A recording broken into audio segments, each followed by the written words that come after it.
Welcome. Wait, what is it, guys? Welcome, welcome. The three welcomes, the usual intro to Table Crashers. We are joined this week with John Bryant from Earth to Games. John, welcome. Hi. How are you? I'm good. Yes. Yeah.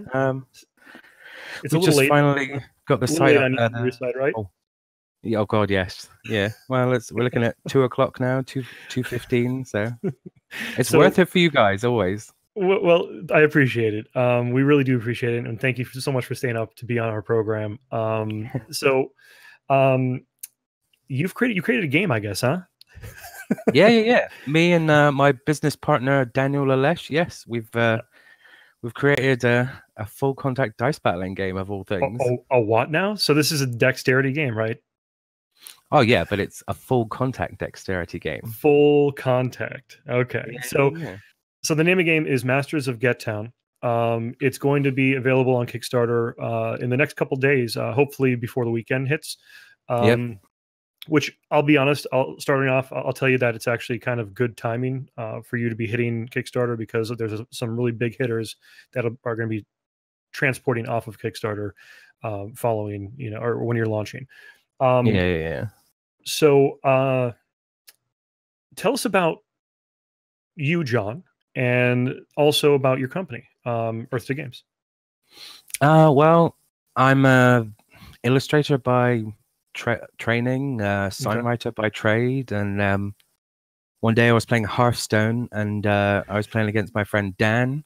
Like we had a great game, and we added each other as friends and started chatting, and then that kind of led us into talk of like role play games and sci-fi things, and gave me a video of him throwing some dice into like a cardboard box, and I didn't really know what the rules were, and Dan's Hungarian, so it looks like some sort of backstreet gambling game where all these Hungarians are just like talking like and dice are getting hit, and I'm like, this is the most exciting thing I've seen on YouTube. And then so then he kind of told me the rules, and it started off with just a dice mechanic, and I kind of stepped in to help him develop it into something that was just way more than that. Like I had all these kind of resources in place that were lucky, like a friend who ran a gaming store that did tournaments and stuff. So I started with a good base, and that's where we started development about 3 years ago, I think.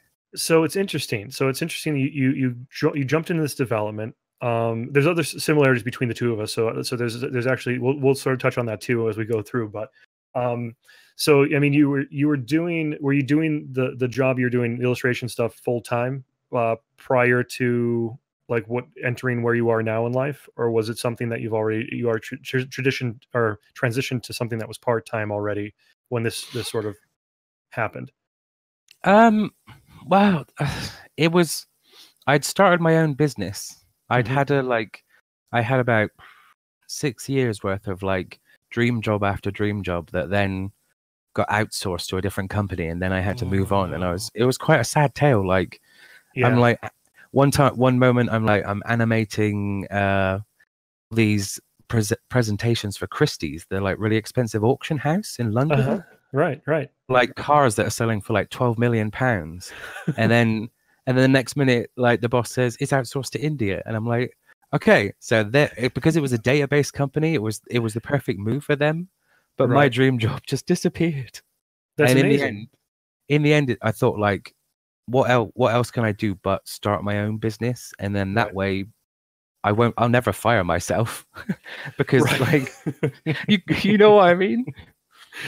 So you went into you said sign making, illustration that transitioned to sign making. So you've been running the sign making business for around how long? You said before. Well, when did you transition to doing that? Probably about 6 years ago, I think now. Okay. Yeah. So started my own business. And then a few years into that, you encountered other friends that were into gaming, and all of a sudden, what went off in your head? So you said you've been developing this for about 3 years. What changed for you that you said to yourself, I think I'm going to make a board game now? Well, it was like, I like I said with the video, Dan was like, he was throwing dice and they were hitting each other. And like, I mean, I played so many games during like the 80s and 90s growing up, like board game wise, Escape from Atlantis, Hero Quest, mostly roll and move. But then, like, you'd always, I think for me, it's the Ameritrash thing where like, if you're gonna do something, actually do it. So if it's dice combat, hits, like the hits are the thing. That would make so much sense. Right. It's not like a visual. It's not like a write down that I hit you. It's like physically seeing the dice come into full contact. That was like, yeah, I think, and from the opposite perspective, like we'd started a Dungeons and Dragons group, and it wasn't long before they banned the use of thieves, like rogues, right, because of the reliable talent, which is a common thing. Like, and I thought so actually pause real quick. What version were you playing of D&D? Was it the D&D 5e? 5e. Okay, right. Yeah, because rogues were pretty OP at that point. Well, yeah, but like I looked at the rulebook and I saw that like rogues were the only people in the entire game that could actually like get good at anything. Because you think I'm going to play the best blacksmith in the entire land. Oh, I rolled a 1. Like I've made 1,000,000 swords, but so it was the fact that like that dice rolling and that combat had such little mitigation beyond your class and things like that I wanted to kind of help instill that into a game where you had much more kind of control. And then when I saw those dice contacts in the video he showed me, I thought that's the key, because if you can throw a paper airplane with like accuracy, then you can throw a dice and it doesn't have to be hard. But like that gives just such a much bigger range of actions in the game. Of course. No, it does. And I mean, you also have balancing within the ability to upgrade and certain things that we're going to look at when we get to the table. But you have mechanics that actually work balance without the dice hitting each other. But then having that physical contact with the dice is in itself part of the strategy, which is excellent and very cool. So what is Gettown? What is Gettown? Okay, so the like story behind it all was the solar system is slowly being consumed by the sun, and humanity's got to a far enough point where they've like just about developed wormhole technology and they found a planet to go to. So I mean, this is the beginning of the lore. So they've left the solar system, come across the galaxy to a planet that they're going to colonize, and they start building these mega cities, and one of them is called Gettown, which is like the capital city. Right. And so the whole of humanity is coming through wormholes, like over these like years and years and years. And as the city builds up, like there's a point where there's like massive unrest on the planet, and the city of Gettown decides that they're gonna relinquish power of like and control of the entire city to anyone who can win this tournament. And like that was the sort of the unifying thing that was like, okay, so let's put our squabbles aside. If they're willing to give up that, then the prize is for the taking. And then everyone just kind of like set to building a tournament arena, and then the first tournament was born. And because we set it in such like a far-flung future, once they've come to this planet and they've got all these like alien resources that they're starting to encounter, they've been able to develop like cloning technology. So this is the first ever kind of moral Hunger Games, because anyone who enters, right. So what's happening is these guys basically give up their DNA, and then they clone the powerful arena entrance, and then they throw those clones into a fight. Basically, is what you're saying. No. It's a bit more kind of like visceral than that. So as you sign in, you deposit your DNA, and they make a clone that's ready for you. You don't win. And like the whole process is, so you go into the tournament, like if you're really serious about it and you get taken out and like you get blasted with lasers or something, you wake up in the chair after the tournament, and they're like, okay, so entrant number 646, you didn't make it. Would you like to see the tape? And like if you're someone who's trying to like win this thing and practice and learn from your mistakes, you can watch the way that you died. But if you're someone who's like, no, once is enough, please, I'm not taking that again, then you don't even need to remember it. You can just walk out and be safe. Interesting.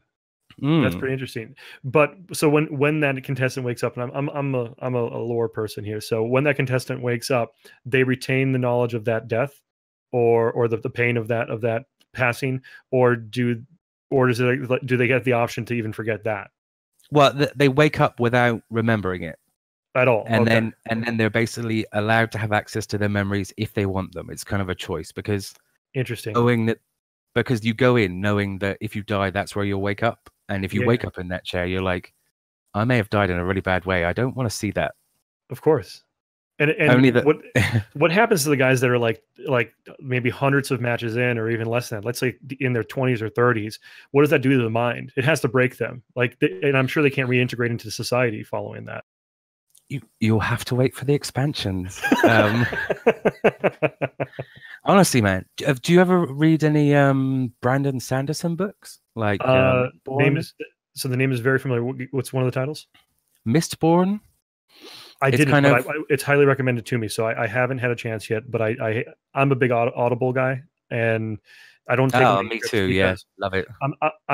The two of us share one thing. We're stay-at-home dads that sort of we're able to listen to audiobooks all the time, right?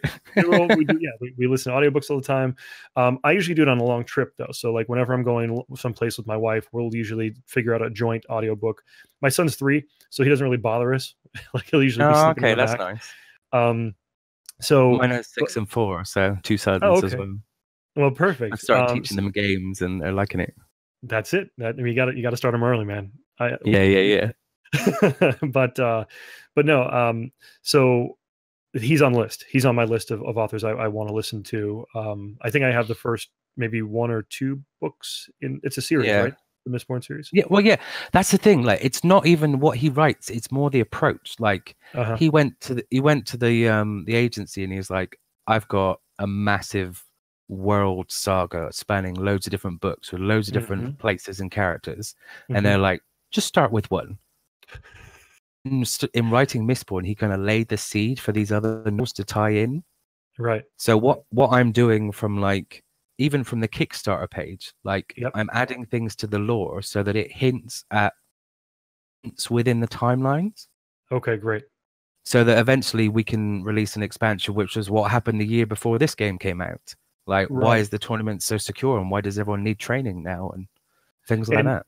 And is it your hope to stay within the same genre of game, like dexterity, dice throwing, or is it your eventual to expand? I mean, and I asked this with, because obviously when you're at a point now where you're going to be launching a Kickstarter. This is your first Kickstarter. You're entering the foray here, as it were. Yeah. So there's there's a nervousness with it, and I never want to jinx anything by asking these questions, but I mean, eventually, is your hope to expand into a larger game library than just a dexterity game? Are you hoping to go into, Masters of Gettown, colon, or colon? It's not going to be some kind of laparoscopy surgery. No colon exploration here. No. Like, well, I mean, that's the thing. Like, the best thing is start with grand ideas and a grand vision, and then become more realistic when you get beaten back over and over. Of course, so we're hoping to keep Masters of Gettown as our sort of main franchise that will constantly develop expansions. The model is more of something akin to Magic the Gathering, where our expansions are more characters, more content, and more equipment. Okay. There'll be a tournament scene where people can then bring the new cards and fight each other, just like the game, but a tournament within a tournament, which is good. That is good, yeah. Yeah, and the first expansion's due. We're gonna make a legacy game. So where this game kind of it introduces full contact dice battling as the concept and the mechanic. And people get used to it. They buy this comes with the arena, so they've already got the arena, of course. And then from there, the next one will be journeying out into the wasteland, because anyone who wins the Masters of Gettown tournament obviously becomes the ruler of Gettown for a year. The master, yeah, right. Yeah, and in that year, the resources you can have a 1-year holiday and just live off the wealth. Right. The people who are serious about winning will use those resources to recruit a team, go out into the wasteland, try and find like legendary weapons and past masters of the arena that they can fight, learn skills do you see the from. Smile? And John, do you see the smile? Yeah. I mean, you're hitting all the great points. Yeah, and honestly, like, and I think mentally you're in a good place leading up to your Kickstarter launch. I think it's really vital that you share that vision throughout this Kickstarter with people, because that's the way, you know, these games really draw people in. You know, the mechanics of the game are one thing. As long as it's a fun game, it's important. You don't want to be frustrated. Let's put it that way. But beyond that, of course, you want something beyond just, you know, putting cards on the table or throwing dice around. Especially in the modern board gaming environment, they want to be able to build that story and create that mental character for themselves. And it seems that you're giving a pretty solid outlet for that. Yeah, I mean, like we had way too big a vision of the first game. Like we wanted like role play. We wanted everything thrown into one bag. Right. And then we kind of like, with every kind of podcast I listened to and advice I heard, it was like dial it back, because one new mechanic is enough per game.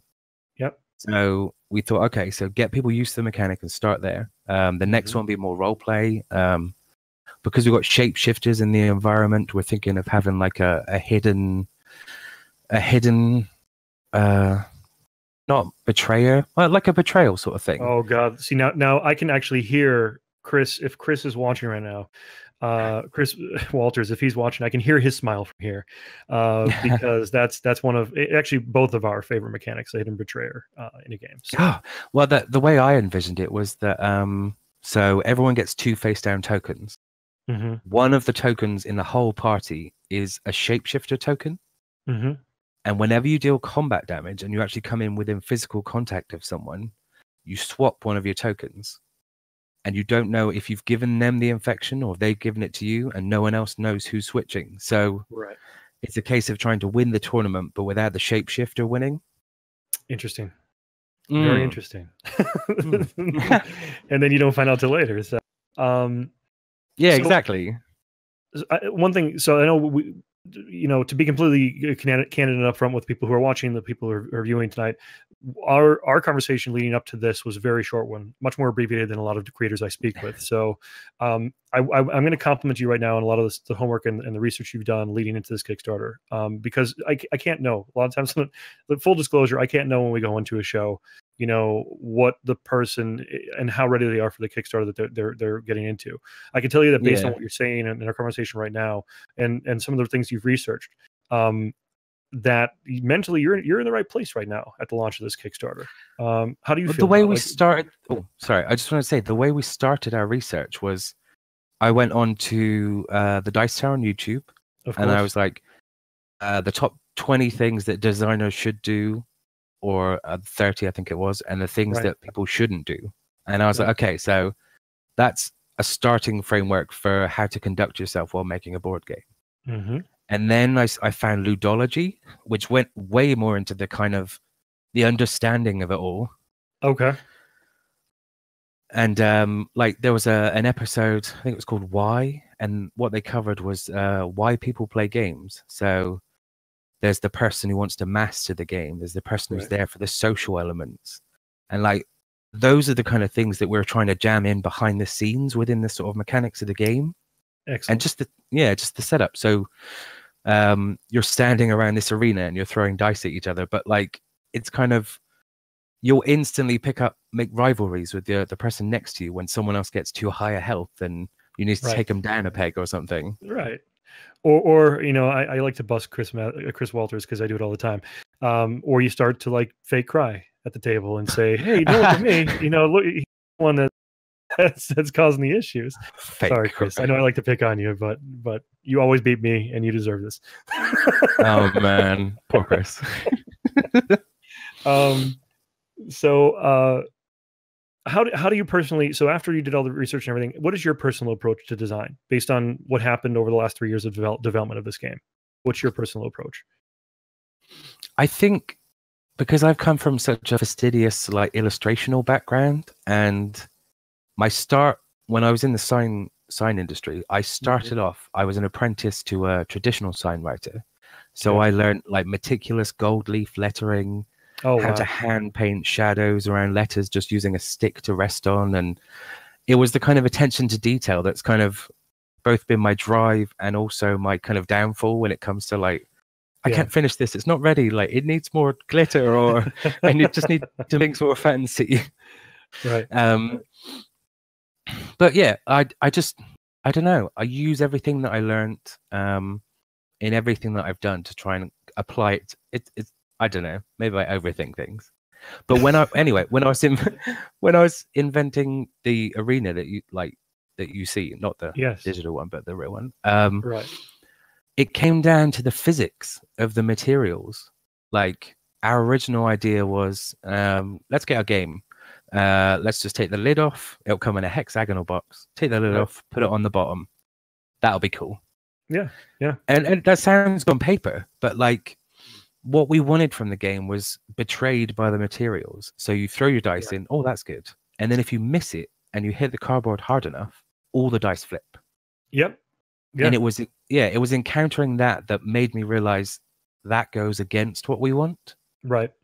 So like 6 or 7 prototypes later, I got to acrylic where it was absorbing the impacts and it reduced all of that. And then I thought, okay, so I went to another friend who runs an acrylic cutting shop, and well, it was I know a guy. And anyway, it seems like a very serendipitous like situation, like just the last couple of years for you in terms of, oh yeah, my buddy down, Bobby down the road has exactly, that exactly. Like I kept trying to think of like what's a word that isn't lucky. Like I'm not lucky, and serendipitous. Yeah, I think you've nailed it there. Thank you. You're welcome. I will say I watched and for those of you who are interested, the physical game, Gil, our Gil, did a video. So if you go to Geek Spiel on YouTube, you can see the video that Gil did of the physical product and the physical prototype. And Gil mentioned in chat just now the sound of the dice hitting that acrylic. Aside from just the mechanics of like the dice not flipping in the middle, the sound of the dice hitting that acrylic legit does give you this feeling that's kind of rare in board gaming. I'll be honest there, because I watched the video and I heard them hit. I heard the dice hit each other. I heard it hit the acrylic, and it's just like, wow, that's like a nice thud to it, Games like if you hear that sound, it's because the dice has gone off the table, hit the kitchen floor, and gone under something. Like at least with this one, you can actually like throw it hard and like get that sound, and then not have to chase after it. My 3-year-old, this would be like the dream game for my 3-year-old. Yeah. Because right now, Daddy gets angry when his dice end up in the vacuum cleaner. Well, the funny thing is though, like I took all the characters, I took everything away, and I kind of stripped the game. Very simple sort of learn to count child's version, where it was just the arena, just some dice, and if you showed the little engraved symbol on the little dice, then that was called a zap. And if you had a zap, you won the game. But if there was 2 zaps, you had to score the highest points. And it got my kids from counting like pips, like 1, 2, 3. Right. Now they can go like, okay, so that's 4, 8. Visually, yeah. Yeah. So like the development, like with that counting, has been really helpful for them as well, which is nice. Yep. I had to strip out all the weapons. I think that's one. And side note, this is the doting father thing. But I mean, my son at his age right now, he can look at a D6 and tell me what number it is when he rolls it from the pips, and that's like. That is one of those, because and the games I've been going over with him, like the Hungry Bear, I think is the one from Haba. A lot of Haba games, but Super Rhino was one of the ones that were recommended by our community here. Looks better than Jenga. It looks better and plays better than Jenga. And my monkey, because every time the monkey comes out, my son understands the danger of it. And he's like, "No, Daddy, you put the monkey. I want to win. You put the monkey on." Yeah. So no, that's great, and it's interesting that you and I admire that you looked at your children for that inspiration of I'm building a game that my children could actively be a part of. And I mean, we all want to be that proud dad, right? Like, you know, when your kid gets older, and I know you guys refer to the grade 6 or whatever, you know, they have the show and tell, or however you guys do it over there. But for my son to be able to say, you know, my dad makes a game, or whatever my passion project is, and not this professional crap that I did my entire life. More so something that I feel like I could really be proud of. I know where you are mentally on that, and I admire that, the way of looking at it that way. So, cheers, man. So, and also I thought, like, if my kids can work out the numbers, then it can't be that hard for adults, right? Very true. Very true. Well, you'd be surprised. Well, yeah. That might be something down the road, you know, a few months into. I can't understand how this hits it. Yeah. Well, when we bring out the drinking edition, and like people like half drunk, like, is that a 4 or is that a 6? Like, see, you had me at regular edition, and now you throw out drinking edition. I mean, no, I gotta get this game. So we covered where you draw your inspiration, which I think is great. I guess we'll head into the next question here. Are you heading to any conventions to promote your product in the next year? Well, like, we went to the UK Games Expo 2017. Okay. That's when we started our sort of convention quest. And we went there literally with the characters, some dumbed down ideas, some dice, and the arena with no bases. Right. And like, people they really got the concept, and it was the boost we needed to kind of like double our efforts and keep going. Of course. We took the same game minus a couple of changes that we have now as the final copy, like to this year's UK Games Expo. Okay. That went down a treat in Hall 2. It was really good. Great. But then we missed Essen just because we've thrown everything we can into the production of like this game.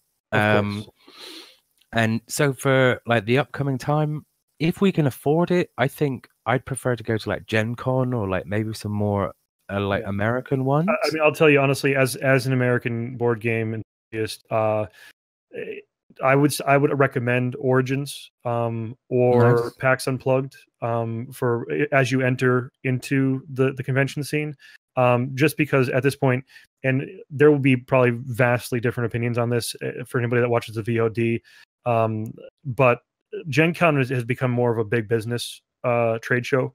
From my view, and again, don't hold us against anybody else that's associated with the channel, but in my view, I would probably skip Gen Con as a new designer and head for Origins or PAX Unplugged. Just because I feel you get more exposure, and you actually have a better community. So you have better contact with community members than you would at like a Gen Con convention. I suppose because everyone's selling. Yeah, and you get to really like build a fan base in some of these other conventions that I don't think you would have the opportunity to. But again, my 2 cents, you could take it or leave it. Well, no, what are they like for like just open gaming areas? Like, how much of a focus is that? So that's the thing. Like, we're actually heading our group, Geek Spiel, we're all heading to PAX Unplugged the end of this month in Philadelphia. That's why I'm kind of rocking the Eagles hat and everything for this month. We're really excited about it. But a really big open gaming area. The way PAX focuses on things, and I'm not sure if you have any experience with PAX over in UK, but it's really all about the fans and the gamers. And they try to actually push a lot of the business stuff to the side. It's still there, but they really try to focus. Like there's a massive open gaming area, and all of the convention material is really geared not toward, you know, designers really puffing themselves up and talking about the design. It's more about, you know, how could you open a more inclusive gaming group? How could you effectively run a D&D campaign over the series of, you know, multiple months or a year? You know, it's more gamer focused, and thereby really it creates a lot more fans. So more about the fun than like absolutely. Fun than a fistful of dollars. Exactly. That's exactly right. So, and again, I'm sure you have a lot of stuff. I'm not sure how the UK Game Expo was for you. Probably a mix of those two things, right? Well, no, I mean, it was really good. Was it great? that's it. We've been to 2 conventions with the game, and they were both the biggest one in this country. Like, so we'll try and get to as many as we can. But like, you guys are so lucky. Like, you have so many like proto spiels, and man, but I the mean, amount of times on Twitter I see like, I'm going to this and that and this, and I'm like, but see, we would say the same thing to you though, because you're in Europe. You have the ability to travel between your countries, and a lot of distance is actually more reachable than in the States. Like, you think about it, we have a ton of conventions, but most of them are either Midwest. They were historically Midwest, South, or West of our country. And for me to drive would take an entire week to get to that other side of my country. But I mean, like, even a flight from where I live to West Coast is the same amount of time, minus a few hours, but like 4 hours, 4.5 hours for me to fly from where I live to where, the West Coast conventions are. So, and there isn't really train travel in the States. Taking a train is almost as long as taking a car in the States. Really? Yes. Oh, man. So for you, I mean, you could go to Germany without much effort. Yeah, that makes sense. Yeah. And I think, like, at the heart of the board game community is that German, that's where a lot of the modern board gaming, I think, was born, out of a lot of the changes to the gaming formula in Germany. Yeah, definitely with the kind of the Euro advance. Yeah, that makes sense. Yeah, but so don't be too jealous. No, it's fine. Like, I'll just weep silently when we're off air. Like, yeah, my wife rolls her eyes. My wife's in chat right now. 3 days driving will drink more caffeine. She's making fun of me. 3 days driving, I guess, but for me, the way I drive, I would probably spread it out over like a week. So, I know we touched on this, but where are you mentally heading into this Kickstarter? How would you describe your state right now? Oh man, frazzled. Do you have frazzled over there? Oh yeah, we got frazzled. We have frazzled. Well, no, I mean, like, that's the thing. Like, enthusiasm trumps everything. So I'm still very excited. Yeah, I see that. Which is great. It's like, I want it to be out, but at the same time, I want everything to be perfect. But we have to find a happy middle ground, and that's why having like a design partner has been really handy to kind of keep me in check. Or there have been points when I've just kind of like, I've come up with this idea, and then I just basically talk at him on Messenger for like 10 minutes of messages, and then I'm like, actually, no, it's fine, it won't work. And I just like, it's just that good to have a sounding board. Like, and he does the same with me when it's all different like mechanics that we're coming up with. Right. But yeah, beyond that, no, I think confident. Like, most of the, like, we've split the social media side, so I'm kind of taking over Twitter. Dan covers Facebook. But yeah, I'm getting some good feedback. We got and you're getting some solid traction via social media at this point. Yeah. No, it's really good. We've got a lot of people like waiting to kind of promote us as soon as we're out, and that's good. That's great. That's a great place to be in. And we're in a group called hashtag Team Trevor or Team Trev. Okay.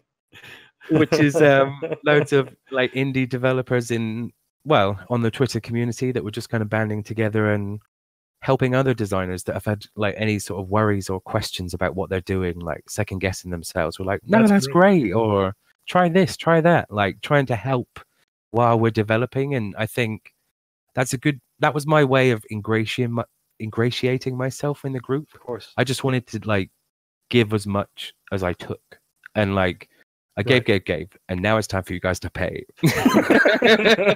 Now I take.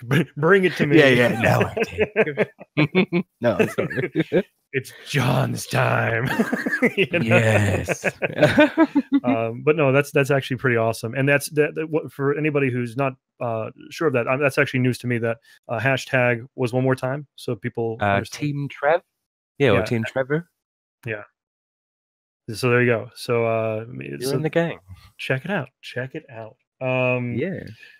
Last thing I'll ask before we crash the table here, and I ask this of all of our guests. Do you have a guilty pleasure game, number one? And if so, what is that game? We do a lot of car booting over here.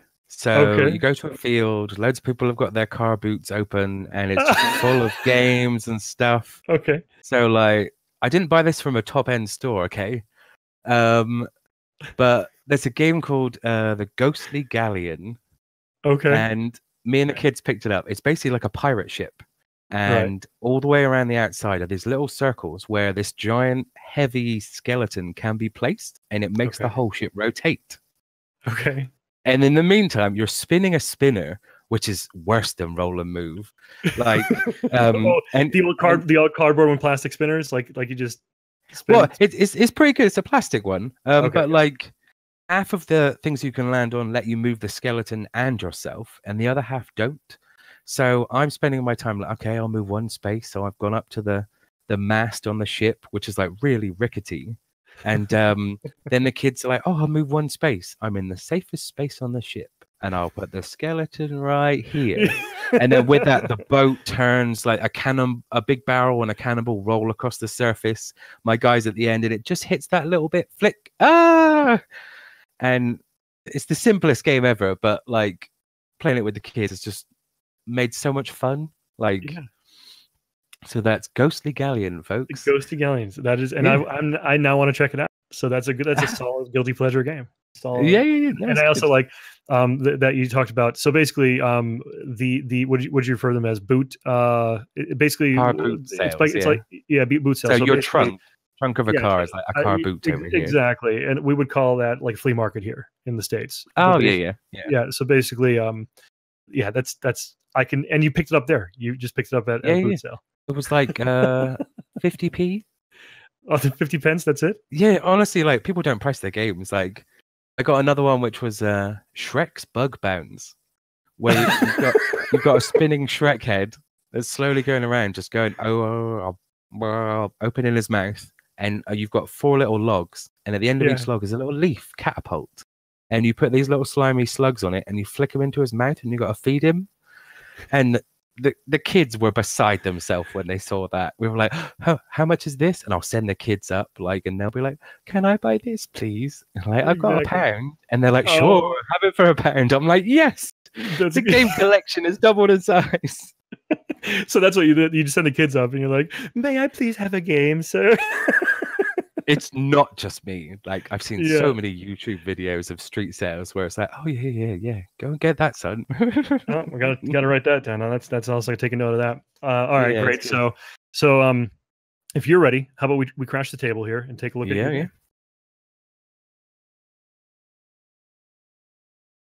So there's two questions that came out of chat before we jump into the actual table play itself. One is the launch date, and John, that you're hoping for this weekend, but what would you guesstimate that? Yeah. Like if we can do it by the weekend, that's our aim, because we want to get it out as soon as we can, so we don't encroach too much on Christmas time. Of course. Yeah. So you're shooting for this weekend, which would be what's the date? Going to lead that into so the 9th, anywhere from the 9th to the 11th is your hope. Yes. Yeah. Definitely. Okay. Got it.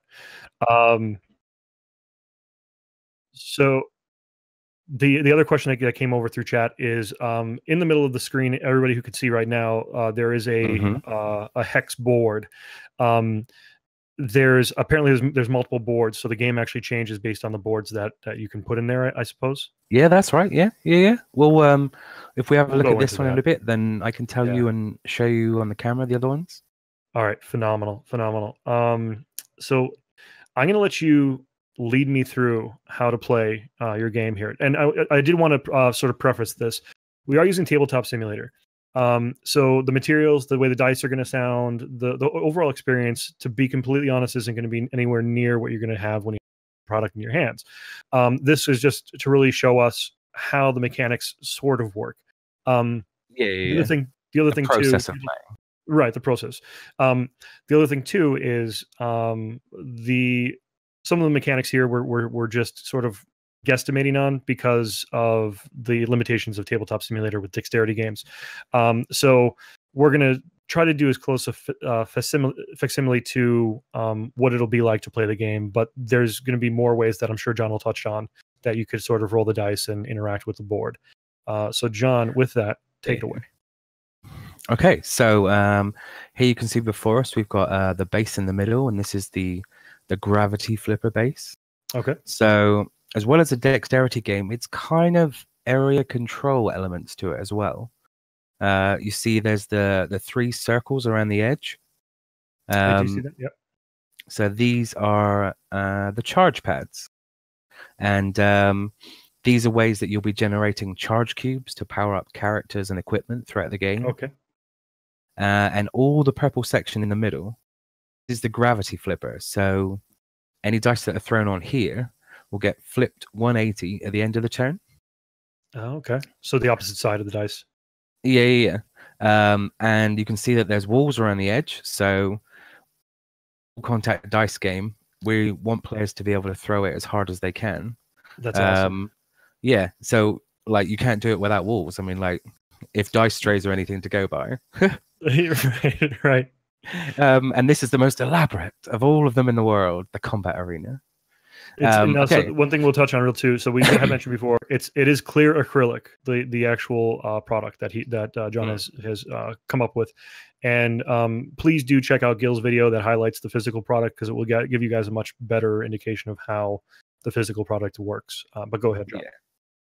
Yeah, he covers it really well. Mm-hmm. Okay, so that's where we throw the dice into. And at the beginning of a game, you'll pick characters. So here we've got 2 prepared. There's Imperator on the left. This is one of our... walk us through what these cards actually mean, or what it's showing us here. Yeah, sure. Let me just get closer. Mm-hmm. Right, okay. So the card breaks down into the character himself. At the bottom left, we've got the health character starts on. And then down the right-hand side, this is basically a player board. So this is the abilities that they can come up with. Okay. Every player starts with some combat dice, and one of them, if I can find those. They're over here, right? Oh yeah, here we are. Guys. So this combat dice here. Yep.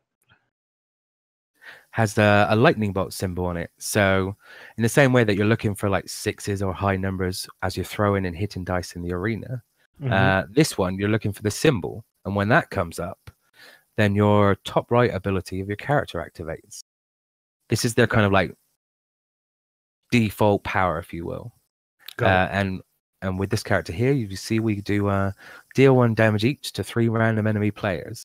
So that's with his minigun, he's spraying 3 bullets, and 3 people are taking 1 damage.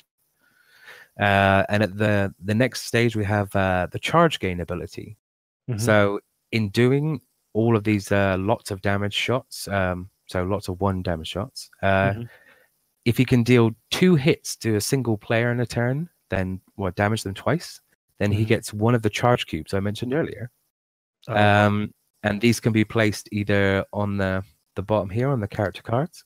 Right, and then basically looking at cubes. And the color of the cubes relate to the color of the character in the game, correct? No. Eventually, we're just going to have... It's basically, if you imagine like Energon, it's kind of a form of energy in cube form. So what color did you go with for representing that? I think we'll go for orange with this. Okay.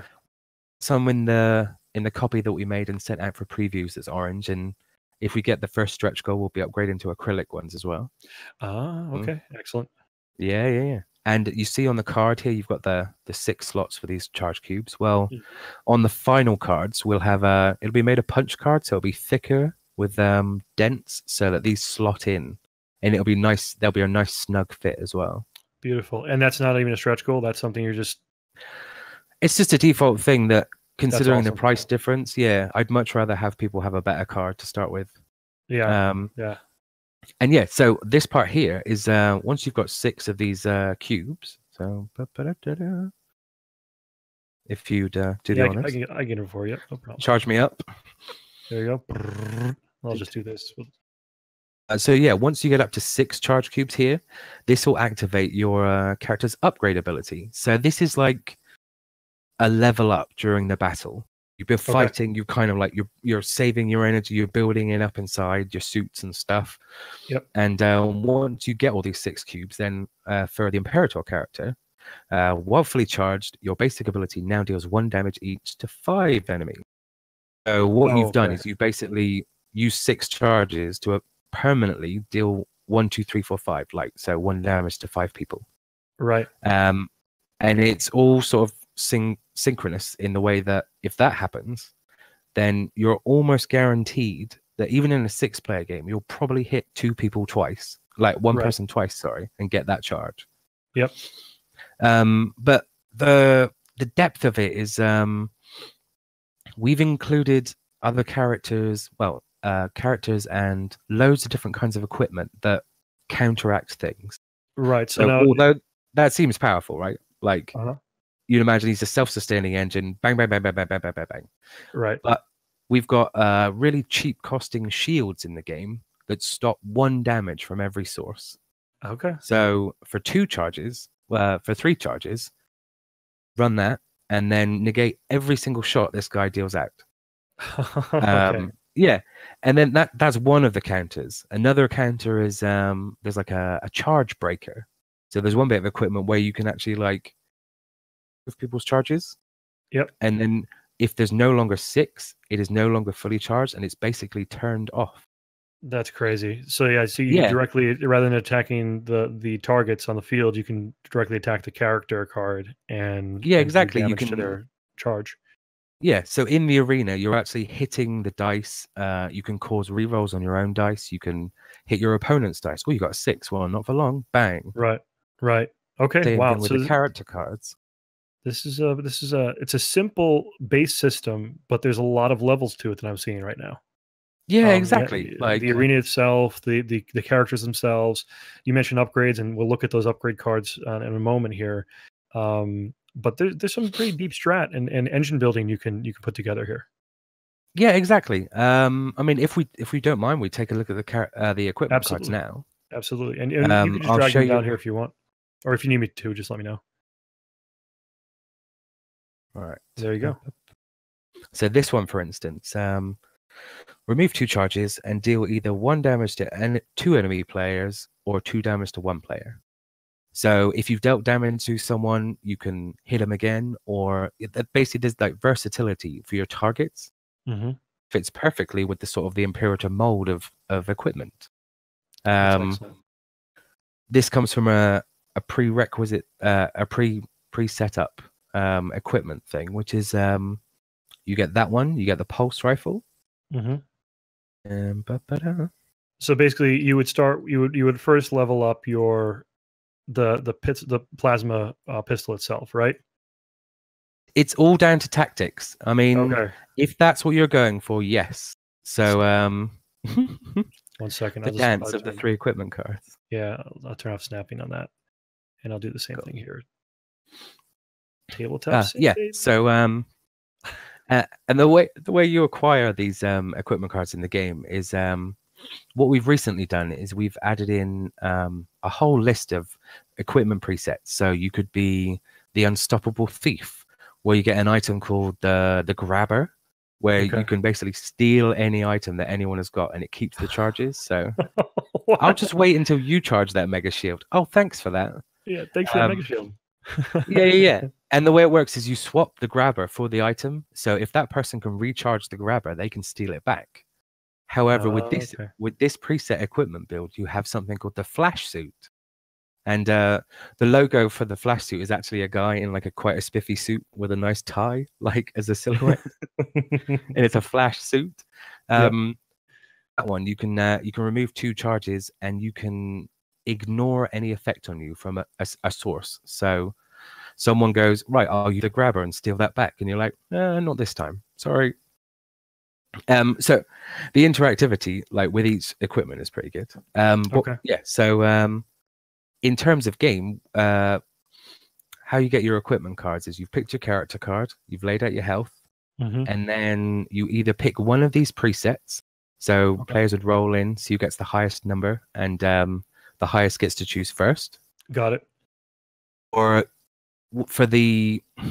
that was our answer to introducing 30 pieces of equipment in one go.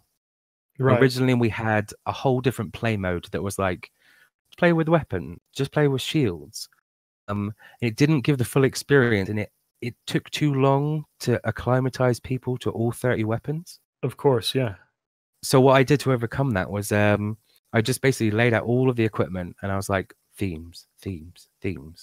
And I got like, okay, so these two would be like tank armor. So for beginning players, you actually made you had some synergy things, and you have recommended loadouts basically.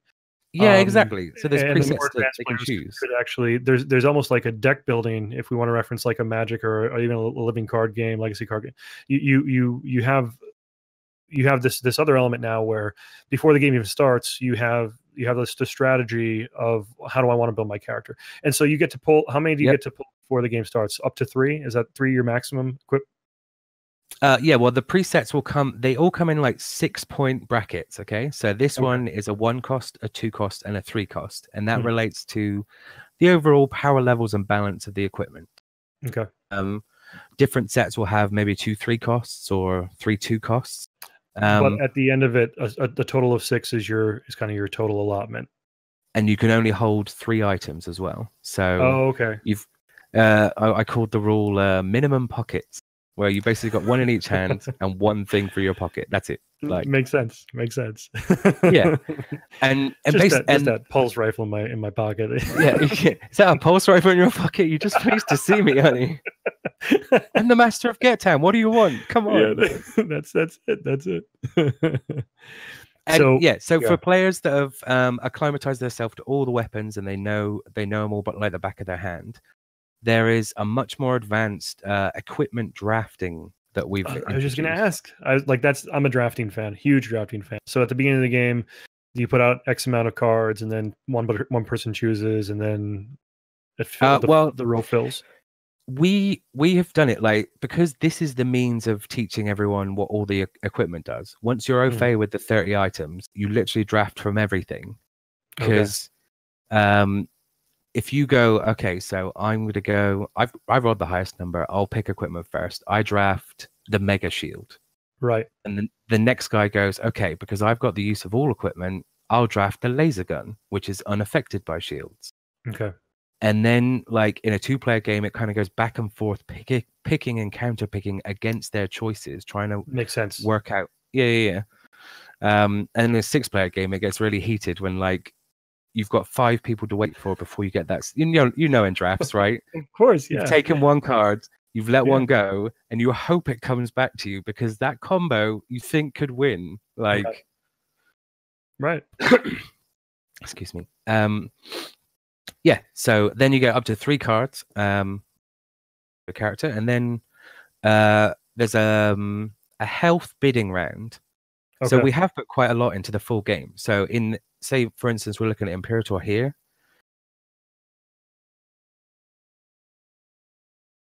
Dice he has with 2s on them. You hit a lag spike there, so I'll just repeat that real quick. Sorry. Oh, what was that? Sorry. We lost you for a second there. We had hit like a little lag spike. So what were you saying? Oh, sorry.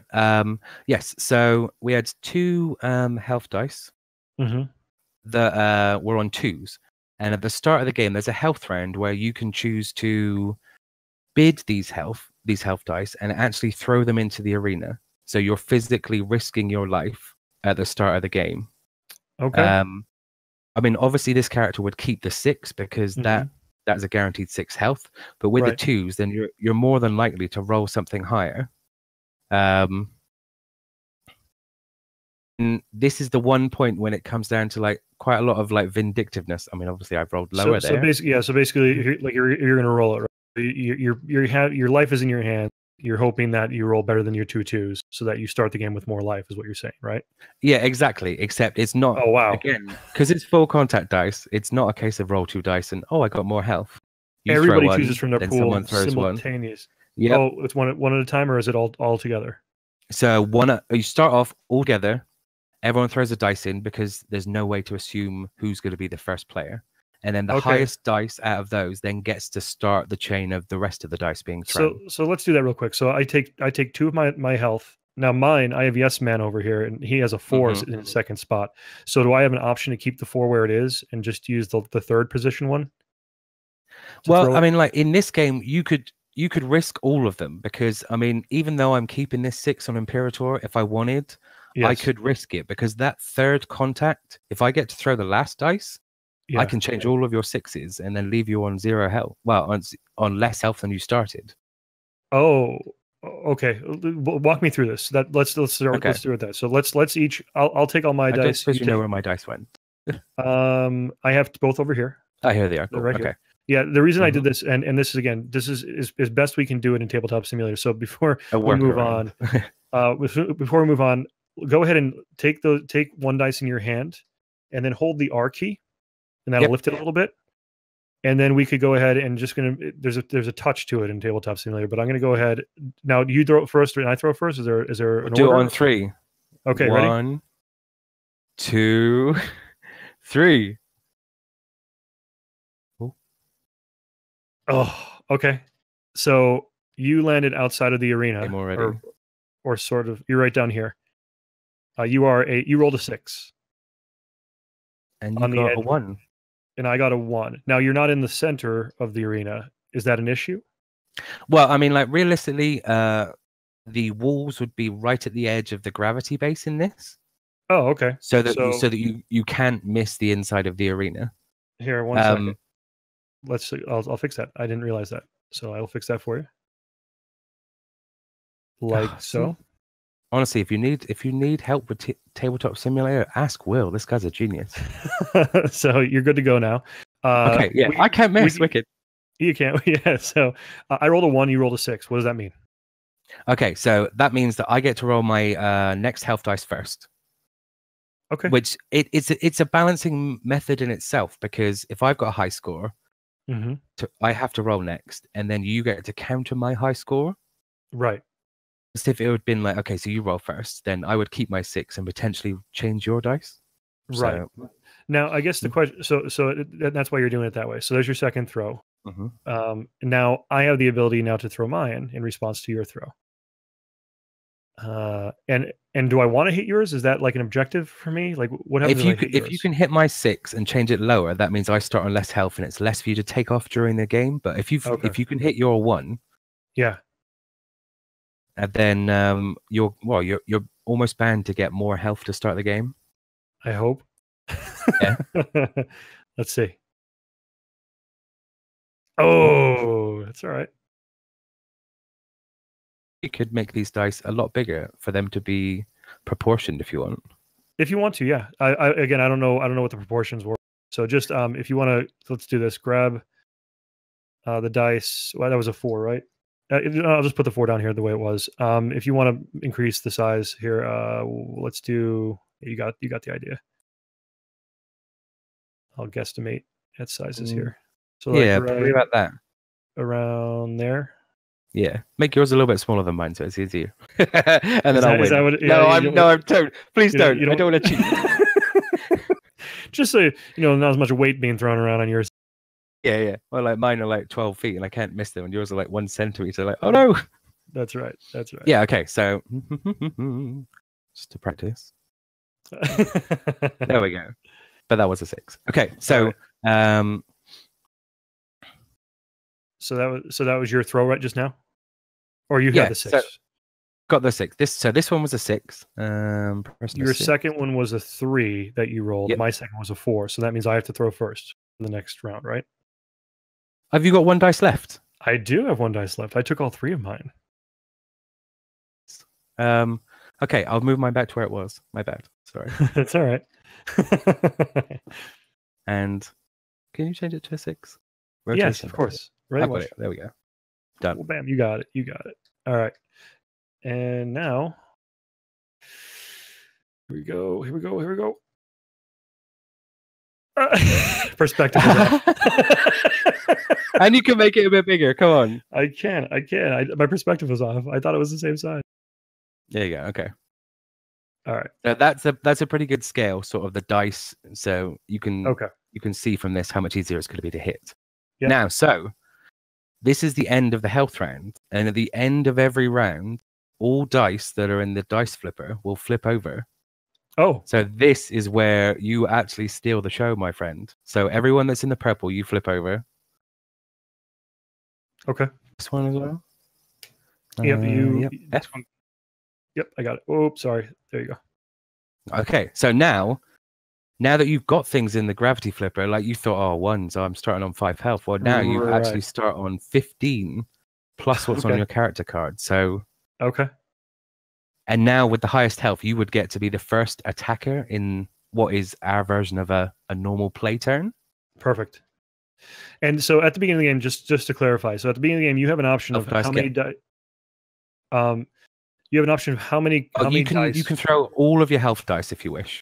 Every single health dice if you wish, but except you don't throw the D12. That's just like a locked one. Correct. So what's interesting about that is, like you said, you're playing for your life basically there. But now, if I want to be conservative, I could just throw one dice. But if I only throw one, that means the other player has a better chance of potentially having more life at the beginning of the game. But this is right at the start. This is exactly part of, that's it. Yeah. So if you throw one dice and I throw 3, I have 3 chances to knock yours to a 1. So you do. Sometimes you have to forgo health to save, or even mess up your opponents early on as well. Very interesting. Okay, so that's the beginning of the game, and now we move into quote unquote normal play, right? Yep. So I'm gonna move these back up here. And again, guys, like I said, not a great representation in Tabletop Sim. This is more of a tech demo, so you guys have a good idea of how the mechanics of the game.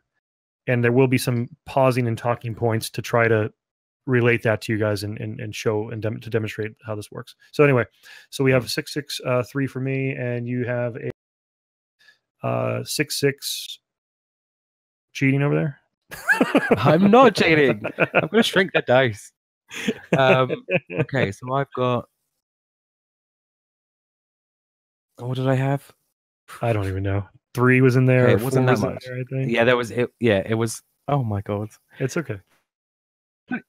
Dear viewers, please excuse my terrible tabletop. So 4, 3, and you actually did have a 6. So I did have a 6. Yeah, so that one's a 6, 3, or 6, 4, 3, and that was a 5. Yeah.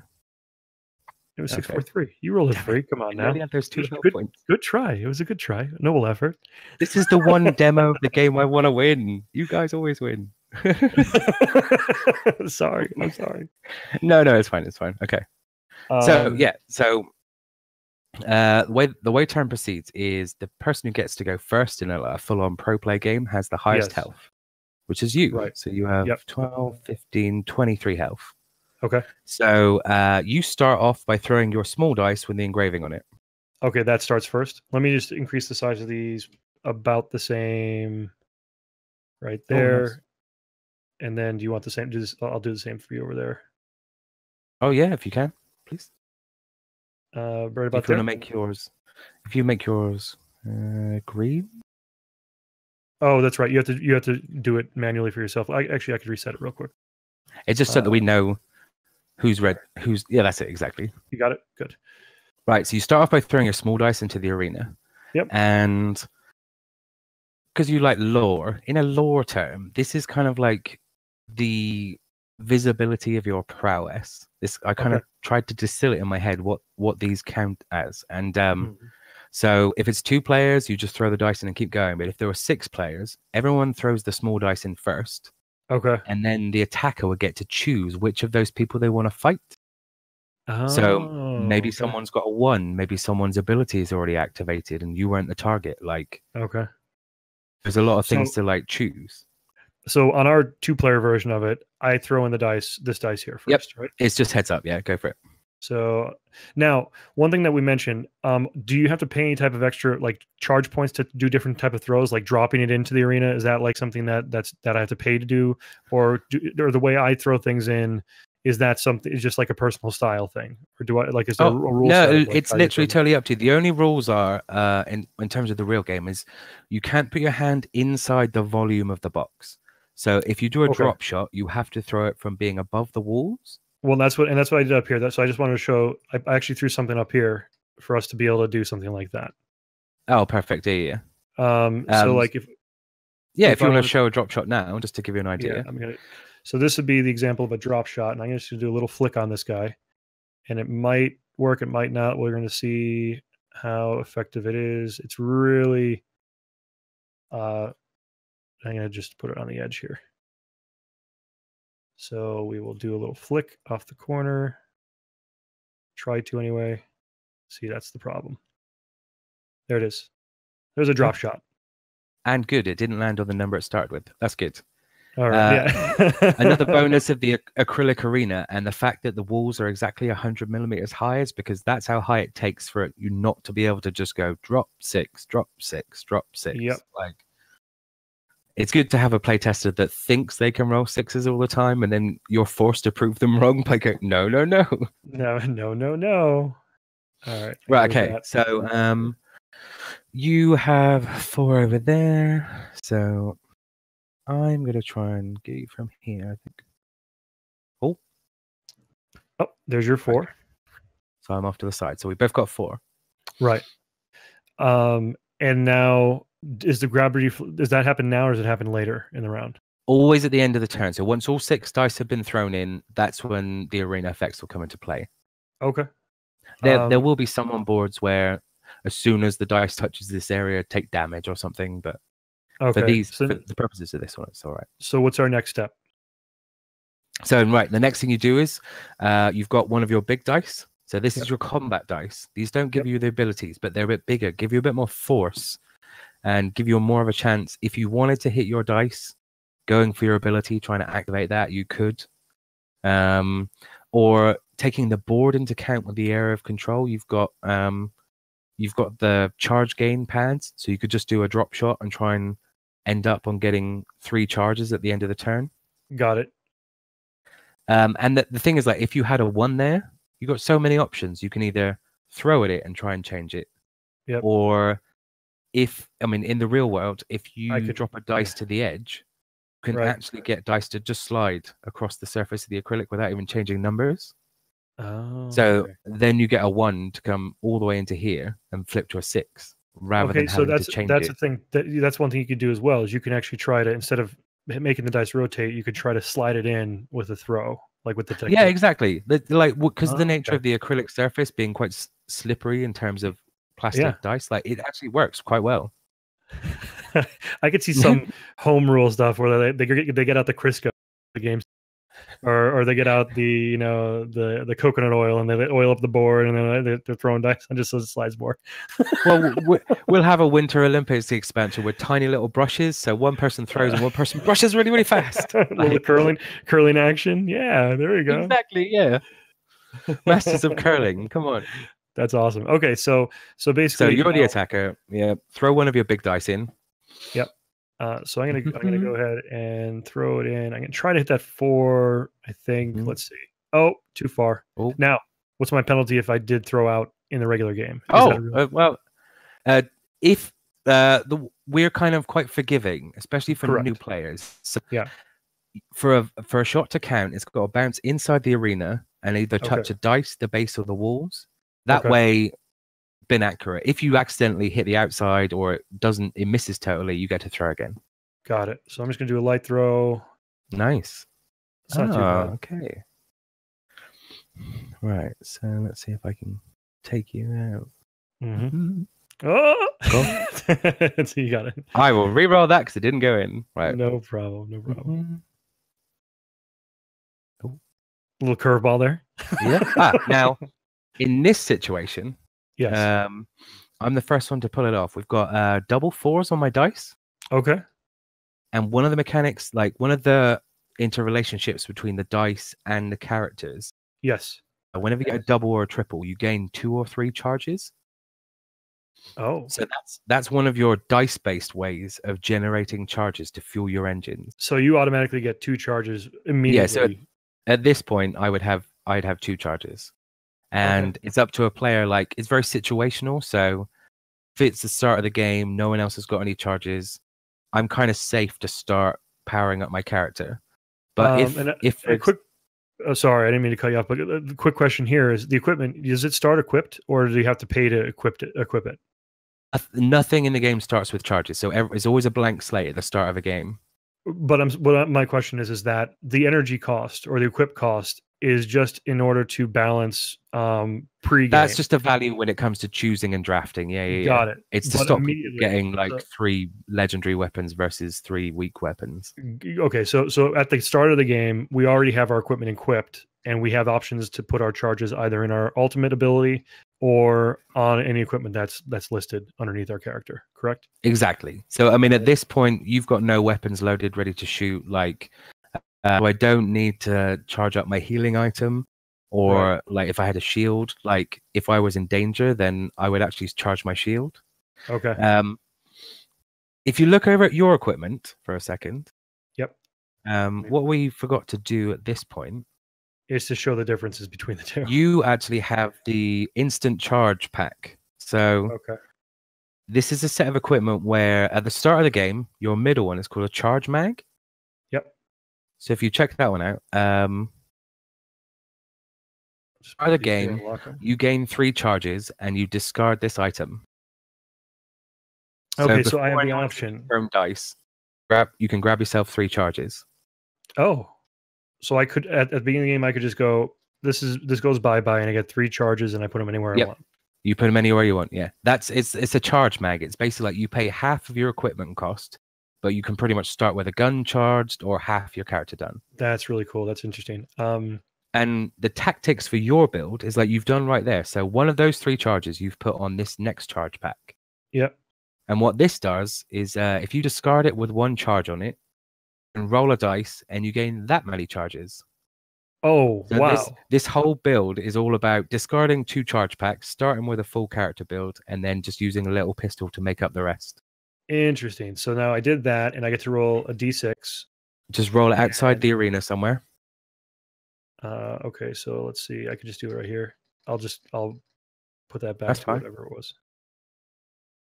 So 4. 4. So in total, for that interaction, you got 6 charges. So you were able to pull off the combo, and if you wanted, you could start with a fully charged character. That's awesome. Yeah, that's good. I mean, like, had you rolled a 1 and you'd already put 1 charge on it, you would be quite gutted. So we do allow for a little bit of luck for the variation of things, just because if that was guaranteed 6, it would be way too powerful every turn. Yes. So I'll just go this way then. I'll go this route. Yep. And I'll just load up my board. So now this is pretty much where he is at this stage of the game. And then this goes back to 6, which is my life. Yeah, nice. And cool. Yeah, and the way that charges work is if you don't have any spaces when you gain the charges, you lose them. So what you have to do is, like, now that your gun's charged, if you wanted to fire it, that would free up 2 empty slots to put your next charges you gain into. Oh, okay. So you remove both charges to fire off the snap pistol. Got it. Exactly. Yeah. Okay. Like, once the charge gets into a gun, it becomes the ammunition that gets shot out of the gun, and you then reload it over and over. Okay. So we are now on the second dice now of the attacker's turn. So you get to throw your last big dice in. Throw my last one in. So let's go ahead and line drive it over there, maybe. That's a 5. I get 2 charges. And double 5s, yep. So grab 2 charges and I'm living. Come on. You fully charge your character. It's awesome. Okay, so right, how do I mess this up? Now the yes tokens, where it says I gain, how do I gain a yes token? Do I just get them at the beginning of the game, or what lets me get those? So the way that where Imperator shoots 3 1-damage bullets when he gets the lightning bolt on his dice, if you can knock your smaller dice to show the lightning bolt symbol or throw it that way, then that will be what generates you that token. Got it. And then with Yes Man, you can remove those tokens whenever you want. So at the end of the turn, when it says your dice flips, this one up here, so the 4 will flip to a 3, which actually is quite lucky for you because that will activate your ability and give you that token. Right. But what you could then choose to do is with Yes Man, you discard one of his tokens and you can duplicate an effect on the board. So say one of these dice was in the middle and it was a 6 and it flipped to a 1. you could discard a yes token to go, yes, I'll have that again, please. And it'll flip back over back to a 6 because you're duplicating the flip mechanic. Very interesting. In the same way that this 5 over here, when you take this and you retrieve it from the arena, you gain a charge. If you use your yes token, you can gain 2 charges. Okay. So whatever the board is, he has different effects and is able to like change the game and magnify things, which is quite exciting as a player setup. So what you'll do now is you will throw your die. Right. He's going all over the board here, folks. I'm going to use your board. It seems to That's fine. That's fine. Ah! Oh, God. Oh, no. That's a reroll because it went over the side. No, it didn't hit the inside. It should land in the center here, I hope. Okay. And not disappear altogether. Oh. It appears that it might. Oh, no. Yeah, it disappeared altogether. That's okay. I will just copy this one and put it back here for you. There you go. Thank you very much. quick fixes for Tabletop Sim. Is it going in? Oh! No. There it is. Okay. Yep. That's the one thing. Like with Tabletop Simulator, the dice appears in the arena and like, oof. Right. Oh, there we go. Okay. So that's not bad. So now we've reached the end of the turn, and before we do damage calculation, we go check the dice for effects thing. Okay. So this will flip. So these dice are going to flip. And all the dice flip at the same time as well. That doesn't activate any doubles, but you get your ability. So this is the point where you gain a yes token. So you get a little yes token over here. Yep.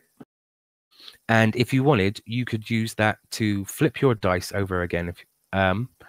Or because your character is fully charged. Yes. How this upgrades Yes Man is that if any board effect affects your opponent, you can duplicate that. So what I mean by that is you're actually in the position where you can use that yes token, you can discard it, and make my dice flip back down. Which makes sense, especially the 5 there. So yeah, let's go ahead and discard that and make your 5 a less. Yep. So that flips to a 2. Yep. There you go. So now we work out damage. So you have got 10 attack. I've got 10 defense. So I take 3 damage overall from combat. Okay. So I will change my dice accordingly. Now you can either keep changing your dice. So I can change my 6 to a 3 if I wanted. Mm-hmm. And you can give the illusion that you've got more health, even though they actually end up all on ones. Right. Or you can just remove a dice. Like there's my 3 health. Like I don't need that. So I was actually one thing I was laughing about too when I first looked at the layout of the board. And I didn't have the rules layout. I was like, wait, do I have like 6,400 like HP? Is this legit? But you get to tick it off of like each dice individually. So the pool. I could have taken like 1 off 3 if I wanted. Yeah. Right. I did. Yeah, I already did. I have a full board. Yes. The last 2 charges filled my board because I used all these abilities to ramp up my charges before the game started. Well, technically, because we talked about it after we started the game, but I was almost completely pulled full. Off the charge bank combo, yeah. Yeah. And that the 2 5s gave me the last 2 to fill up my entire board. Mm-hmm. And so then we work out damage. I've taken the damage, and then at the end of the turn, we all collect our dice, and the attack turn goes to the next player clockwise. So it's my turn to try and deal some damage to you, my friend. Okay, so basically, as I retrieve this, I get 1 charge full. Retrieving your dice, if it's touching the charge pad in any way, then when you retrieve it, you gain a charge. Okay, so even this one would give me a charge. Yeah. But what you got to think is, like I said, you've got no space, have you? No, but the question is how do I have to remove 2 charges to deal 1 to 3 damage to a player. So when should I have done that? Right now, before you pick those dice up, because this card also says requires a dice in the arena. Correct. So the way we've balanced those out is that you can shoot it, and then you can remove these 2 dice, and you can reload it. Exactly. Okay, that's what I was wondering. So now I roll a 1 to 3 dice to get that result. I think we've got a special dice at the top. Oh, they're up here. That's why you need these special guys. There it is. So this is a special dice that is 1 2 3 1 2 3 dice. Yep. If you roll it outside the arena. Oh, sorry. If that's all right. Yep, I could do that. It's basically what we do is we keep the combat inside the arena and the effect rolls outside so that people don't accidentally get an extra hit one turn. And I got a 3. Okay, so I take another 3 damage. Good shot. Yay. And then so you've taken the charges off, and now like it even comes down to, I mean, the rules are simple, but in what order you take these dice out will affect what you can do next. If you take the big ones and you get the 2 charges and leave the small one in, you can shoot me again straight away. But if you were to take the little one and then the big one, gain a charge, and the last big one, you would no longer have a dice in the arena validating that gun's activation. Right. So let's just, I don't want to just pound on you. So let's just say that I messed up by taking, this one out first, then this one, and then this one, and then so you take one, you gain a charge every single time. Yeah, you have to get in that habit. So, and I take my last one out, and then I place another charge on there, and now my gun's loaded, but now I have no dice in the arena, so I can no longer use that ability. Yeah, exactly. But the second you throw your first dice of the next turn, bang, you're back in the action. Very cool. Very cool. It was basically designed to stop people kind of interfering with combat. So yes, 6 players throw in, but then it's a heads up between 2 each round, and we didn't want 4 other people ruining that fun. Right. And one thing that I really like about that too is that, knowing now my abilities, if I try to roll for doubles or try to use that acrylic to slide it across and get doubles by sliding it, going forward, there's potential of me actually hitting 3 shots in a round with that pistol. Oh yes, yeah. Okay. The record for Yes Man on this board is 7 charges in 1 turn. I'll show you. Okay, so we had, let's see. It was, I was thinking it was something. Oh, yep. So it's because that thing above is gravity. Yeah. All right, so say we had it like this. You got the 4, and it's not going to flip. You've got 4, and then this one. Oh, what do you need to be? A 4. A 4 inside the gravity flipper. Yeah. Yeah, there you go. Okay, so a triple, 3 charges. Okay, and then at the end of the round, these flip to 3s. Right. And then there, you've activated a double because the dice, the number that's the value has changed. So you've not got 4s, you've got double 3s. Wow. Now you're up to 5 charges. And then you use Yes Man's ability. So you go, okay, I'll flip this. Now I've got a double. That's 7 charges. And I'll flip this one because I've got 2 tokens that I can use in 1 turn. Yeah. Another triple. So if you use people to their maximum ability, Yes Man can gain 10 charges. Imperator can deal crazy amounts of damage. And it's a case of learning that. Yeah, and so many times in the heat of playing the game, you're like, there might be a turn after, and you're just like, oh, if I just took that dice and did it this way, Yeah. Oh, if I'd not changed my dice, that would have flipped to a double. Yeah, exactly. All right, so let's go ahead and we'll do one more round of combat. Yeah. And then you could just go over any other finite things about the game you want to sort of touch on before we close out for the night. How's that sound? Right. Okay. So I'm gonna throw in. Yeah. Good. All right, and then I'm going to throw in this guy. 2, okay. Command 4, or whatever is the opposite side of this one. Yeah. See, now you're playing for not only the ability but the flip. Like you're a pro already. Okay, so you could take that back if you want. If you wanted to get a different throw. No, that's fine. That's fine. Okay. All right, here we go. Let's see if I can knock that 2. Because does he have to be all the way in for the gravity flip, or will that one count, that 2 out there? Like basically, if you zoom into the board, there's a key to the areas. So the charge ones, the charge pads have a dotted line, and that signifies touching. Got it.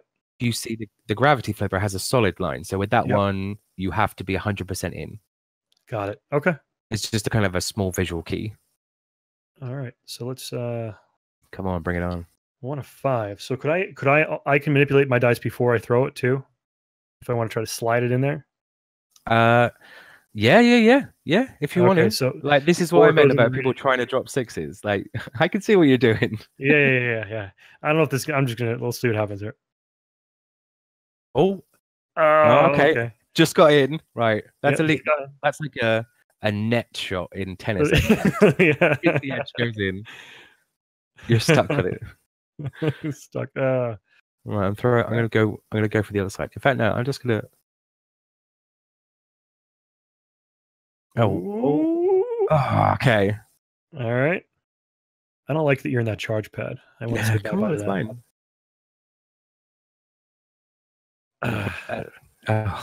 But you can see, the viewers can see, like, our intentions are good. Like, yeah. If you were holding a real dice, a charge pad dice would have been all over the place by now.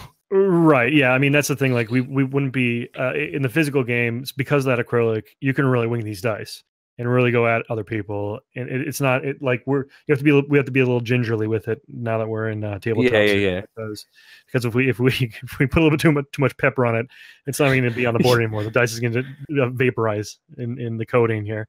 It's just poof, gone. Like, okay, so right. So we've got your 5 is in the flipper at the end of this round. Right, and then we flip it. So that flips to a 2. Mine are outside. One in the charge. You know what? I'm just gonna go ahead and hit you for 3 right now, right quick. Well, if you can roll 3, come on. You're a bit heavy through battle. Like, you're a bit fatigued. Like, can you roll a 3 on that little dice? I don't know. We'll find out. Let's find out. I'll roll it over here. Here we go. Oh, that's right. I'm sorry. I forgot that I have to roll for the attacks. 1. Okay. It could have been worse. Right. Okay. So one damage. Right, but it's still, like, if I did it, I'll do it my way, and like I'll take that dice off. So you've got me down to 2 dice in 2 turns. That's pretty impressive. Here we go. No, I'm kidding. Okay, so yeah, we flip the dice. Damage this turn would be, I've got 7, 8, 9, and you also have 7, 8, 9. So you would have successfully defended this turn, yeah. And at the end of the turn, I would gain a charge for this dice. Yeah. And then do you take turns removing at the end? It would go with, like, it could go with attacker priority, but realistically, it doesn't matter. Like, the only rule is only touch your own dice, so you're the master of what happens at the end of each turn. Of course, yeah. All right. So I end up with 1 charge, not enough to fire my pistol another time. Yep. So it's not going to happen this round again. But as we squared off, so the rounds go back and forth. There's one person that's always the attacker during the rounds. So, like, if we're playing like 4 or 5 players, the attacker moves. Will there be like an attack, like almost like a first player token or something that signifies the attacker? There's an attack button, and like if we get to the point where we need to develop like further stretch goals, I think we'll probably look there as like another thing to develop the game. But one thing I will say, like, that we didn't encounter during this game is not only do the small dice activate your character abilities on your cards. Okay. If during combat you are able to pull off a 6-1 combination, I mean, so one of these, okay, 6-1. Right. So just on the ability dice, their ability, because they do character ability and combat ability. And this is one of those combat abilities. So say it was my attack turn, and I was able to roll or hit this dice to a 6. Yours was knocked to a 1. Okay. The attacker gets to do direct damage to the opponent. So basically like a critical hit. So this is my D20 scoring a 20 in Dungeons and Dragons, and that's your fumble. If you see what I mean. Yeah, the little crit miss. So in these terms, like Yeah, exactly. So then in these terms, these dice get taken out because they've done their jobs. They've activated the special ability. Okay. And as the attacker, then I would just throw 2 dice in at the same time. Okay. There they are. That works. So they landed on double fires. Lucky me. Yeah. And then you would take that much damage directly. Oh, ouch. I mean, so this is like one of the big hits, and the max it can do is 12. And then if you think of on some of the other boards, there are like +2 attack if you areas, roll so you doubles, could go up to 16.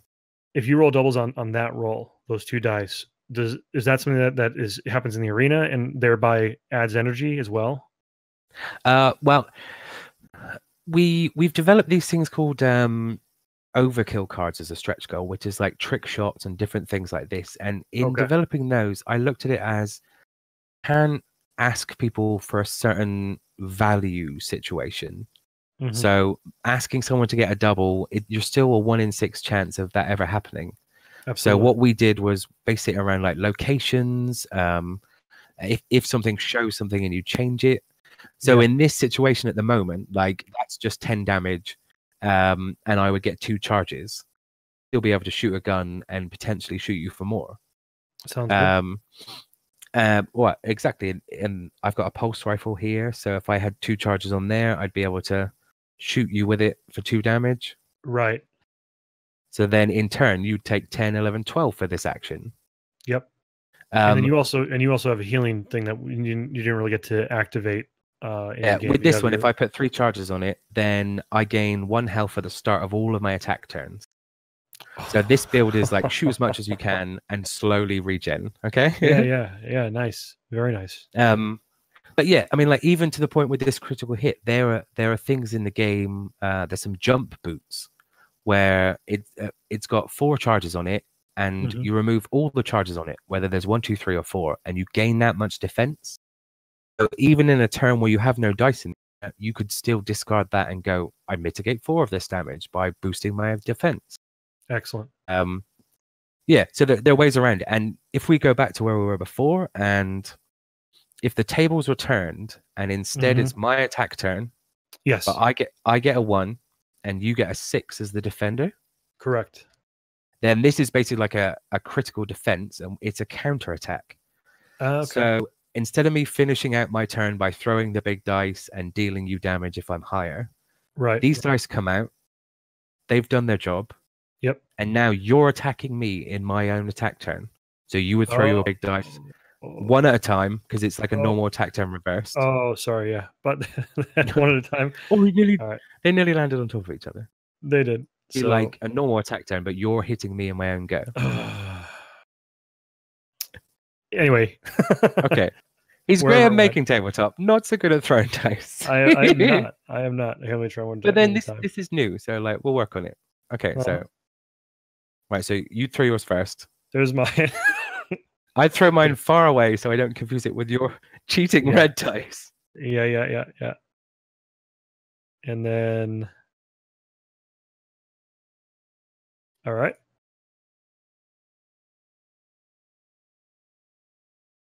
Oh, did they come in? It came in as a red dice.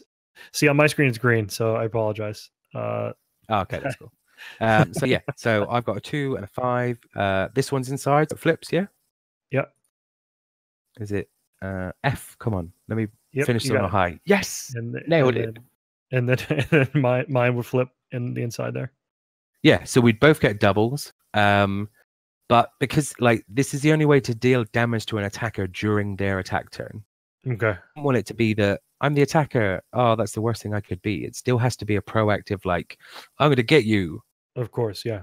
So you really need to go through the loops to be able to do this. But in those situations where you've got a 6-player game and the attacker rolls a 1 off the bat, all the other 5 players are like, okay, so the first guy, oh, I didn't get a 6. And the next guy, I'll help you. And they're trying to hit their own dice to knock you to 6s so you don't get to the end.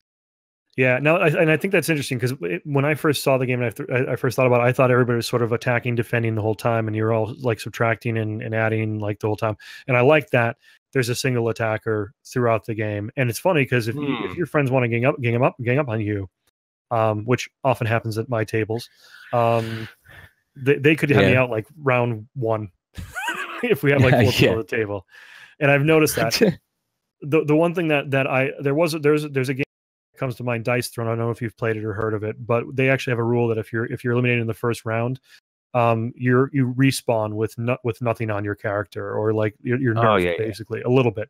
And I think that in yours, if that ever happened, if you wanted to do something like that, just balancing it where your life, whatever your starting life value is, if you got any bonuses or anything, it starts there, and you respawn in that first round if you get ganged up on like that, unless you have a balancing mechanic. I was thinking like for the first round, especially in the large player games when 5 people could attack you in a row, like if you die in the first round, then you come back to life on full health, but you have no charges. So there we're hoping to like end with this being in tournament play. And in that situation, there would be no counterattack and no direct damage for the first say like 10 minutes.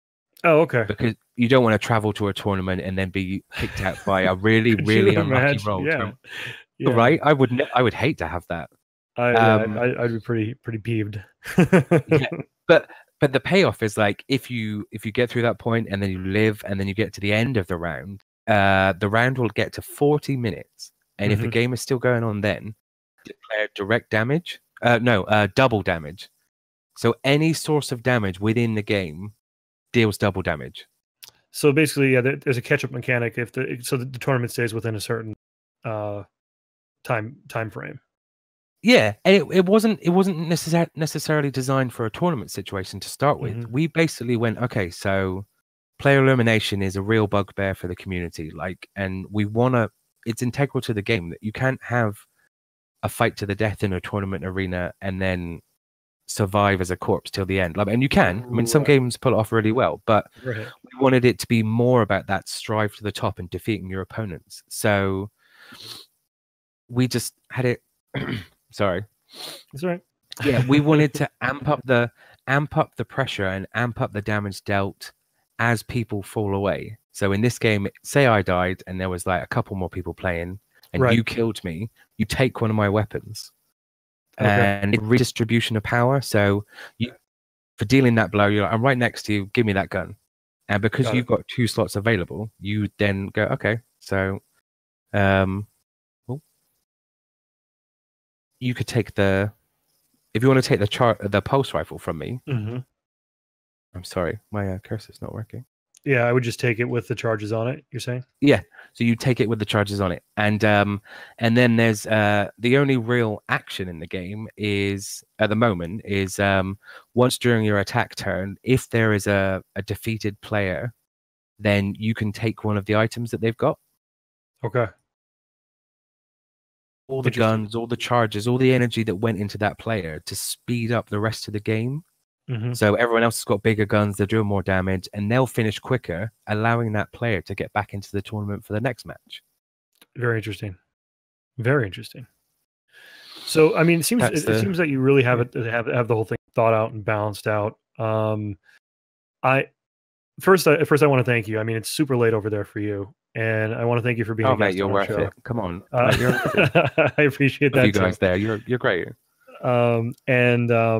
And I all of us here at Geekspiel wish you the best of luck with this Kickstarter. I'm excited to see, everything that happens within it. There's so many things that I didn't know going into this interview, and the example of play here. Knowing now that had me pretty excited about this campaign. The story, the different game modes that you're talking about, the balancing techniques that you've employed. And really the levels of mechanics that are shown here are far beyond what I expected when I first looked at it. And these guys can attest, I am not a dexterity game player. I am really not. And for me to look at this and think I want this on my table is a feat, right?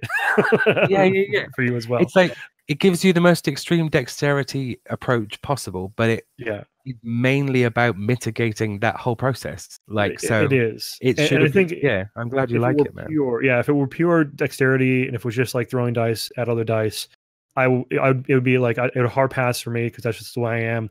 But yeah, that's the fact that you have right. You have the engine building you have here, the speccing and in essence deck building that you have here are really crucial to my kind of game. And I think the funny thing is you're seeing this in a lot of games now. You're seeing like these hybridizations of these rules that are taking well to certain games, and it's just but the thing is, the danger of that is it's you can't copy and paste that. You know what I mean? You have to of course, genuinely use it as a realistic simulation factor for your game. So like you can't just say, oh, I threw deck building in here, and then like you go to play and it's like, well, that doesn't mean anything to me because I don't see what does this do lore wise for me? You know what I mean? You have to sort of tie the lore or the actions you're taking in an arena in this example into those mechanics, and I think that's been done pretty well with what you have here as well. And the only thing that bothers me right now is I don't have a physical game to mess with right now and actually feel that and hear that. Gil, hint hint. I know you have a prototype over there. I think we have to play this at PAX Unplugged. Take it with you guys. Honestly, like it's yours for as long as you want, and then when you buy a copy, you can send it back. Wink, awesome. wink. Yeah, right. No, I really do. Yeah. Maybe like it wouldn't hurt, right? 30, It wouldn't hurt. Now, how long is your campaign going to run? Is it a 30-day campaign or 14? Well, it's going to be a 30-day campaign because, like, again, that works out really well for you, sir, because PAX Unplugged will be within your campaign then. Who could have possibly known that? How convenient. Well, like, in the spirit of our, like, fastidious over-planning, like, I was like, okay, so I read a thing where Kickstarters need to have some kind of event, something to keep people interested. Right. And I was like, okay, so we are holding a live tournament on the Saturday the 17th for all the Kickstarter backers to watch live. Oh, that's awesome. So, yeah, we're gonna have 2 tables of 6 players. They'll get points depending on where they finish. I still haven't thought of prizes yet, but they may be chocolate based. Like we'll have to wait and see. Like, chocolate based prizes. Yeah. Well, it's a pre-release tournament where no more cards exist. So I'm like, one day I'll give them cool stuff. Yeah. But yeah, so we've got a tournament coming out. We're gonna do a social media stretch goal where, well, we're just gonna put a question on Twitter and Facebook of which of 2 bases people would like to see. And we've got 5 in the game so far.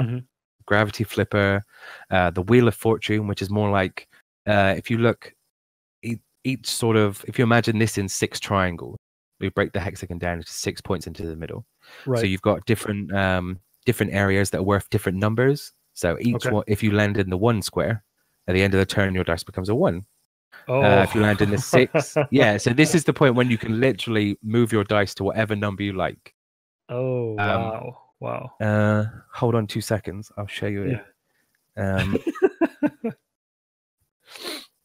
Okay, so there it is.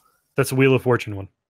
Yeah. So you've got all the different areas: 5, 4, 2, and wherever if your dice is 100% inside this, then that's the number it is at the end of the turn. 3, 6, whatever. But in the middle, you've got the boom button. So while everyone's like, oh, I've got 6, this is great. 100% in this. Yeah. One of these areas is going to explode and do 2 damage for every dice inside it. So you've got someone going, oh, I've got 3 in the 6. And you're like, drop, roll a dice to see which one explodes. I get a 6, take 6 damage for being so cocky. Like, and we've got, this is you play this one as well. So with this one, at the top, we've got the pit. So this is the only in-arena area where you can remove dice. You can slide them into here. They fall in the pit. They get removed from the arena, and they're a 1 till the end of the turn. This is the accuracy board where you're all about moving dice. So it's just brutal.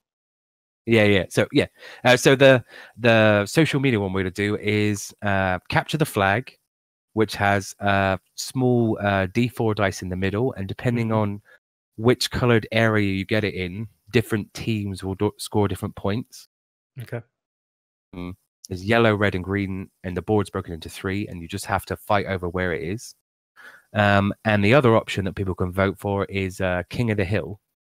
So if you imagine this area and this board and all the outside of the arena has got a red line of danger. And if you can knock people's dice there, then in this one, when they retrieve the dice, they're touching the dice, and the dice is touching this electric shock place. So they take a damage every time they take the dice out. But in the middle, you've got a ring that gives people charges, and we're thinking of having like right at the center a guaranteed ability activation. Oh wow! Because one thing we've heard in like feedback is that some games you'll play and you won't even see a lightning bolt symbol, and if you try to like hit that dice all the time, regardless of anything else in the arena, you'll pull it off, and like sometimes you get it by chance. But the point is like playing around that, trying to mitigate that. And in this arena, you'll be able to actually go, right, I'm really accurate. Drop shot. Oh, it's right in the middle. If it can stay there till the end, free activation. Nice. Nice. So yeah, we've got lots of things in the campaign to look forward to and keep people interested, and really hoping that we can engage well with everyone. I think you will. I mean, just speaking to you, you know, the attitude you have, let the personality shine through, man. I think you're going to be very successful in the future with what you're doing here. Again, super excited to see this campaign and how it rolls. Definitely, Thanks, we're gonna stay in touch with you throughout this. Again, I can't thank you enough for being a part of our show, as always. You know, I think all of our guests. Thank you for asking me, man. Like, it was a pleasure. Always a pleasure. Sounds great. So with that, we're going to close for the night. Thanks, guys, for joining us. Thank John for being awesome and showing us Masters of Gettown. It will be on Kickstarter this weekend. Fingers crossed, aka it'll be there. And and if you guys have any questions about it, please join our Discord and follow John on Twitter. You guys have his little Twitter handle down there. Follow along with the Kickstarter. All right. Thanks, guys. Good night. And we will see you next. Well, I'll see you next Monday, but there'll be other streams on Happy Fun Time Live later this week. And I think we'll be doing other things on Geek Spiel as well. So just keep an eye on Twitter, and we'll see you later this week. All right. Bye. Take care.